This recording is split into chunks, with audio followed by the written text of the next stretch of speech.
Wagner называется. Война тяжелая.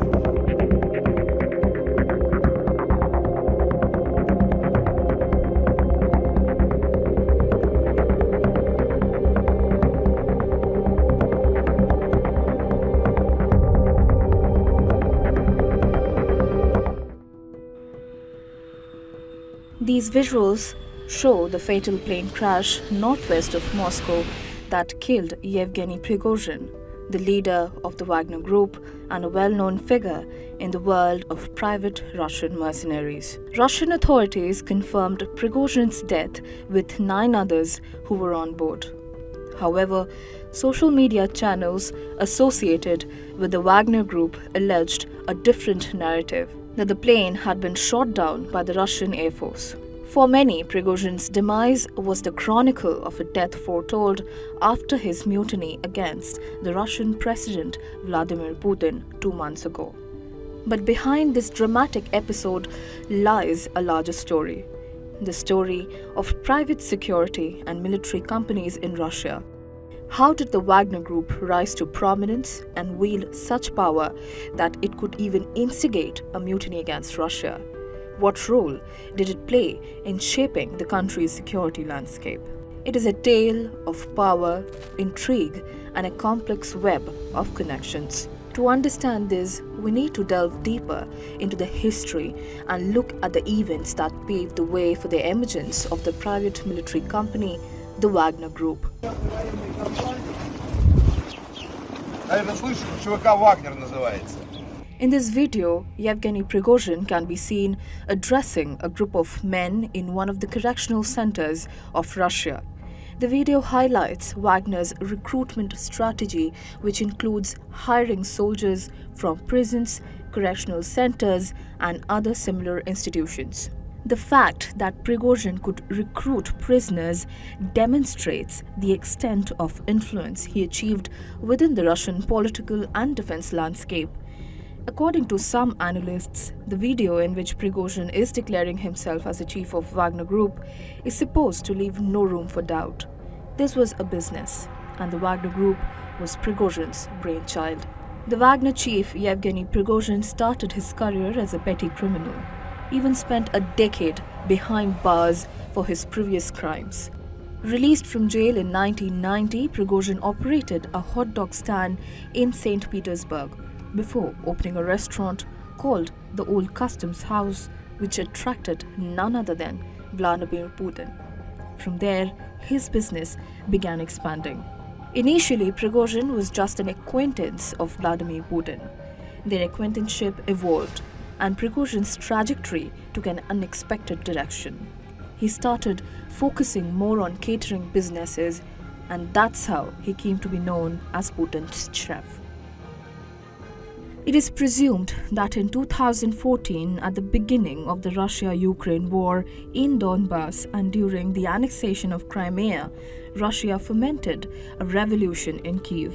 It used small mercenary groups to support pro-Russian separatists in their fight against Ukrainian forces. One of these groups was Wagner. It was long reported that Prigozhin had links with Wagner, but he consistently denied any association with the private mercenary group. Until 2022, it was unclear who founded and led the group. It was during the Russian invasion of Ukraine that Prigozhin publicly asserted his role as the founder and the leader of Wagner. The emergence of Wagner Group was atypical of what the world perceived as a military. The Kremlin initially disagreed with the existence of the Wagner Group. They did not want the world to know about the existence of such a group, which could carry out full-fledged actions pertaining to achieve results such as the ones in Ukraine and various other regions beyond the continents, in exchange of money, and that too huge amounts of it. The Wagner Group and its chief Yevgeny Prigozhin stayed in the shadows. These men would massacre people in large numbers, commit heinous crimes including rape and loot natural resources of the region they attacked, and then carried it off to Kremlin. Experts in the matter have termed the Wagner Group as mercenaries for hire, a state-backed paramilitary cartel. Not only Russia, Prigozhin's troops played a major role in extending Russian influence worldwide. Spread across 4 continents of Africa, Asia, Europe, and Latin America, the Wagner Group was originally created in order to be used as an instrument of unconventional warfare, which meant to create conditions of plausible deniability. Prigozhin's catering company Concord was known to secure contracts for supplying food and essential items to the Russian army. These contracts allowed the company to generate revenue through its engagement with the defense industry. Subsequently, the profits garnered from these endeavors were channeled into funding the Wagner Group, bypassing direct channels within the Russian government. In 2015, Russia intervened in the Syrian civil war and contracted the Wagner Group to secure energy resources vital to the Assad regime. The deal was simple. Russia gets a share of the country's natural resources. Wagner's first task was to shield Bashar al-Assad's regime, and that meant fighting with any combination of US-backed rebels, Kurdish forces, and ISIS. Wagner's presence in Syria was orchestrated through a company called Everopolis. Interestingly, the same company was contracted by the Syrian government to secure its oil fields. A report by the Wall Street Journal unveiled 64 companies tied to the Wagner founder, with half of them serving as a complex web of front companies. This network was used to obscure the movement of funds and resources, all tracing back to the Kremlin. However, these shell companies only served to pay the salaries for the fighters, while their main purpose was to manage money and men while maintaining discretion in these deals. Oil was particularly profitable for Wagner in Syria. Notably, Everopolis' agreement with the Syrian government revealed that Wagner would receive a 25% share of production for each oil field it captured. By 2017, Wagner controlled key oil and gas fields, including the high-yielding Al-Shire gas fields in Oms, generating substantial annual revenues of millions of dollars from each field. By 2019, Wagner had secured rights for oil and gas drilling across approximately 10,000 square miles of land throughout the country. As recently as 2021, a Wagner-affiliated company obtained rights for oil and gas drilling in an offshore territory spanning 2,000 square miles. Moreover, Wagner's fighters played an important role by absorbing significant losses that the Russian military could not. Syria's successful business model became a blueprint for Moscow for extending its influence in other parts. It was an example of how business can be done. They infiltrated without letting anybody know and managed to capture much of the important oil, gas, and mineral resources. And they did it at minimal cost. Russia found a very successful model and wanted to replicate it. The group did just that when it expanded into Africa. The Wagner Group also maintained a strong foothold in the African continent. It garnered huge success in its expansion there, starting from Central African Republic, Equatorial Guinea, Libya, Chad, Mali, Burkina Faso, Sudan, Mozambique, to Madagascar. Interestingly, 2 days before his death, Yevgeny Prigozhin recorded a video saying that the group would set off on a new path to Africa. Under the aegis of Russia, the Wagner Group first targeted countries which were going through a security crisis. There they would offer their security services and in exchange would demand shares of natural resources of these countries through several shell companies. Some of these African nations were previously French colonies with weakened governments owing to French military presence. In the Central African Republic, a shell company named Siva Security Services was used by Wagner to provide security to the president and other high-level officials. This company was a subsidiary of Lobaya Invest, another company with at least 3 mining licenses in the country. In January 2018, the Wagner carried out training tasks in the Central African Republic, setting up bases where they would train the local armed forces to constrain the rebels, posing it as the only possible solution to recover Central African territory. But in reality, Wagner was taking over the resources. One of the major examples is the Nadasima gold mines. In a 2011 report, it was projected that Nadasima could produce more than 1.4 million ounces of gold over about 8 years.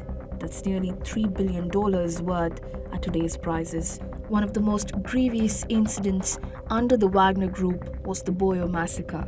A 2022 UN Human Rights Council report detailed the brutal assault on the civilians there. The Boyo massacre is one small example of atrocities Wagner has committed across the continent. Unfortunately, the government has no control over what is going on in the region since Wagner took control. Meanwhile, the Wagner-backed companies continue to develop across Africa in different sectors of the economy, particularly in the Central African Republic. The involvement of Wagner is just not limited to security or natural resources. The group has been actively involved in creating political scenarios in Africa. Analysts believe that Russia is presenting itself as a friend and a helper who's willing to foment various forms of propaganda and disinformation, ranging from Soviet art-style billboards in cities in the Central African Republic to making children's cartoons to create an impact. According to news reports, in 2020, Wagner supported and trained Malian junta leaders in Russia who later forced President Ibrahim Boubacar Keïta to resign. Wagner has had at least 1,000 fighters in Mali since 2021. They were hired to fight armed Islamic extremist groups, replacing the UN and French peacekeepers who were previously there. Recently, the Malian military junta kicked out the fighters, lifted all UN sanctions against the Malians, and abolished a panel of experts that had been critical of the Russian Wagner Group's activities in the West African country. Later, in Burkina Faso, Wagner entered after a coup by the military evicted the French forces and called Russia its strategic partner. In Libya, Wagner troops are supporting the forces of General Khalifa Haftar. The Wagner Group came into the limelight in the aftermath of Russia's special operation in Ukraine. After a thorough operation in Africa, Russia called Wagner back home for the urgent need of the state, as it prepared for a full-scale war in Ukraine. As the days progressed, Wagner performed better than the Russian military on the battlefield, making a noise in the World Forum, making people aware of their presence. Soon Prigozhin started recruiting prisoners into the war so as to draft less civilians, using them as cannon fodder. This was a new phase for Wagner, where they came out, taking the center stage in the Ukraine-Russia war, giving strong evidence of its links with the Kremlin. Wagner played an important role in capturing the eastern Ukrainian city of Bakhmut, a city of great strategic importance to Russia. During this fight, Prigozhin very publicly chastised the Russian army chief Valery Gerasimov and Defense Minister Sergei Shoigu for undersupplying Wagner's troops, many of whom were killed or injured. Которые не дают нам боеприпасы, будут в аду жрать их потроха, У нас нехватка боеприпасов 70%. Шойгу, Герасимов, где боеприпасы? For Russia, Wagner was a political military tool of state influence which can be strategically deployed under the guise of plausible deniability. Initially denied by the Kremlin, its existence was shrouded in secrecy. Yet, these mercenaries operated on a massive scale, and Wagner became the cornerstone of Russia's foreign policy. Now, Prigozhin's death has sparked a flurry of speculation about the group's future. Meanwhile, a new figure, Anton Yelizarov, has emerged as the first choice to succeed Prigozhin and lead the Wagner Group. Hailed as a hero of Russia, Yelizarov is the only surviving leader of the Wagner Group. Several Telegram channels affiliated with the group suggest that Yelizarov may have already assumed leadership responsibilities. Known by the name Lotus, Yelizarov is a staunch Prigozhin loyalist who sees Wagner not just as an organization but as an ideology. However, there are several speculations regarding Yelizarov's new role. Firstly, the Wagner Group's leadership has historically been confidential, making it highly unlikely that the new leader will be formally announced. Secondly, unlike Prigozhin, who due to his close ties to Putin, publicly criticized certain Russian policies, it's unlikely that the next leader will enjoy such liberties. In addition, Prigozhin's death, suspected to be masterminded by Vladimir Putin, is also a strong signal to Wagner's new leader that he will have to obey the Russian authorities, with the Kremlin taking over Wagner's resources. Well, analysts suggest while the group may undergo some changes, Wagner's operations are expected to continue in much the same way as it had under Prigozhin's leadership. In the meantime, a significant challenge looms for Putin, finding another deep-pocketed entity to fund the paramilitary's operations without directly posing any threat to his regime. Putin's darkest battles were fought by Prigozhin for decades. However, a failed mutiny led by Prigozhin served as a stark reminder that these forces could potentially pose a threat to Putin's decades-long grip on power. Интересы привели к измене. К измене.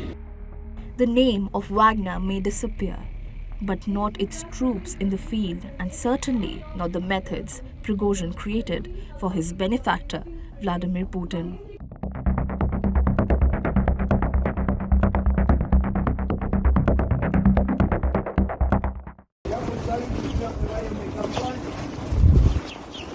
Наверное, слышишь, ЧВК «Вагнер» называется. Война тяжелая.